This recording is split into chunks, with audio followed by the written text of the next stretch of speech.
Henodus yaklaşık 210 milyon yıl önce geç Trias döneminde yaşamış, küçük, büyüleyici bir tatlı su sürüngeniydi. Adı Yunanca'da gagalı kaplumbağa anlamına gelir ve nedenini anlamak da kolaydır. Bu garip yaratık su ortamlarında benzersiz bir beslenme ve hayatta kalma yöntemine sahip bir deniz sürüngenleri grubu olan Plasodontidae takımının bir üyesiydi. Henodus döneminde yaşayan diğer canlılarla karşılaştırıldığında nispeten küçük bir plasodonttu ve sadece 1 metre uzunluğundaydı. Suda hızlı hareket etmesine izin veren aerodinamik bir vücut şekline sahipti. Su altında hızlı hareket ederken onu yönlendirmesine yardımcı olan bir çift palet benzeri uzuvları da vardı. Henodus kendine özgü dişleri, geniş zırhlı düz bir gövdeye ve osteoderm adı verilen kaplumbağaların sert koruyucu kabuklarının aksine Henodus'un derisine gömülü kemikli plakalardan oluşan bir kabuğa sahip, kendine özgü kaplumbağa benzeri bir görünümü olan suda yaşayan bir sürüngendi. Boyu ile hemen hemen eşdeğer olan zırhı omurgasına kaynamıştı. Uzuvları kaplumbağanın aksine göğüs kafesinin içine yerleştirilmiş, normal pozisyonlarda bulunuyordu. Henodus'un zayıf uzuvları bize karada çok az zaman geçirdiğini gösteriyor. Fakat yine de Henodus bir hava soluyucuydu ve muhtemelen de amfibiydi. Özellikle dinlenmek, üremek ve belki de suda yaşayan avcılardan kaçmak için kıyıya çıkıyordu. Gaga benzeri çeneleri balıkları ve diğer küçük avları yakalamak için, yemek bulmak ve deniz tabanındaki çamurlu kumluk alanı araştırmak için kullandığı uzun çıkıntılı bir burnu vardı. Aslında Henodus ile ilgili en ilginç şeylerden biri de zaten bu farklı diş anatomisidir. Dişleri kabaca aynı boyut ve şekle sahip. Çoğu sürüngenin aksine Henodus'un benzersiz bir diş düzeni vardı.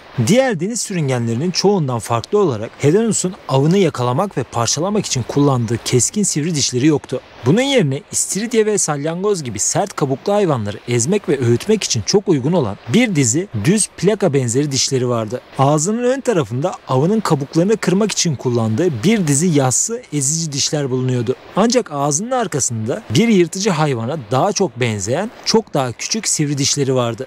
Bu Henodus'un çeşitli bir diyete sahip olduğunu ve hem kabuklu hayvanları hem de küçük balık ve kalamar gibi canlıları yemiş olabileceğini gösteriyor. Peki Henodus yemeğini gerçekten nasıl yakalıyordu? Bilim insanları bu plasodontun benzersiz bir beslenme stratejisine sahip olduğuna inanıyor. Aktif olarak av aramak yerine Henodus okyanus tabanındaki kaya ve çakıl taşlarının içini kurcalayıp araştırıyordu. Daha sonra güçlü çenelerini ve dişlerini bu taşları kırmak için kullanır, onları kırarak içeri hapsolmuş lezzetli yumuşakçaları ve diğer küçük hayvanları ortaya çıkarırdı. Henodus'un bir diğer dikkat çekici özelliği ise güçlü zırhıdır. Genel olarak plasodontların sırtlarında ve karınlarında onları avcılardan koruyacak kalın kemikli plakalara sahip oldukları biliniyor. Ancak Henodus türü bunu aşırıya götürmüştü. Kabuğu o kadar kalındı ki suda ilerlemek için güçlü kabuğuna güvenerek istediği zamanlarda neredeyse tamamen hareketsiz kalabilirdi. Fakat kalın zırhına rağmen Henodus'un zayıf noktaları da vardı. Örneğin birçok su canlısı gibi parazitlere karşı oldukça hassastı. Fosil kanıtları Henodus'un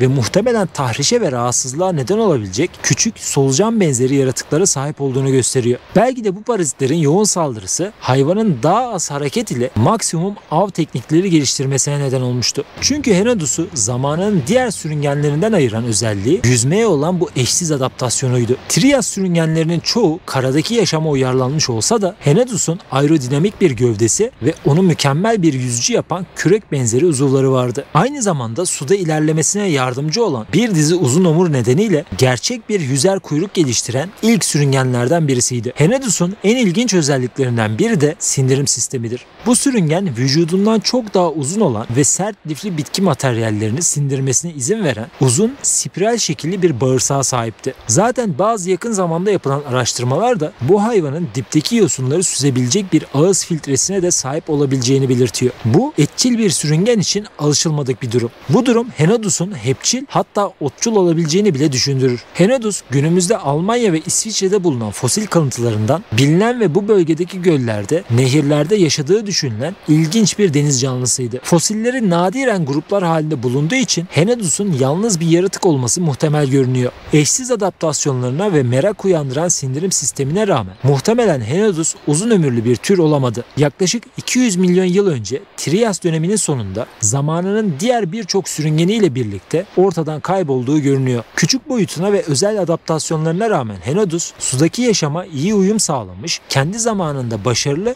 ve yaygın bir türdü. Bilim insanları Henodus'un neden neslinin tükendiği konusunda tam olarak emin değil. Ancak çevredeki değişikliklerin, diğer türlerle rekabetin veya bu faktörlerin bir kombinasyonunun rol oynaması olası. Genel olarak Henodus, geç Trias dönemindeki yaşam çeşitliliği hakkında fikir veren büyüleyici bir yaratıktı. Yüzme ve sindirim için benzersiz adaptasyonları onu zamanının sürüngenleri arasında öne çıkarıyor. Ve kalıntıları dünyadaki yaşamın evrimi hakkında da bize değerli bilgiler vermeye devam ediyor. Çünkü Henodus evrimsel açıdan da oldukça ilginçtir. Sonunda modern kaplumbağalara yol açacak olan bir sürüngen grubunun erken bir örneğini temsil ederler. Henodus'un kendisi bir kaplumbağa ile aynı türden bir kabuğa sahip olmasa da kaplumbağa kabuğunun evriminin habercisi olabilecek benzer bir kemik düzenine sahipti. Henodus'un eksiksiz iskeletler ve hatta deri ve kas gibi korunmuş yumuşak dokulara sahip bazı örnekler de dahil olmak üzere iyi korunmuş birkaç fosilleri Avrupa, Asya ve Kuzey Amerika'daki bilim insanları tarafından bulundu.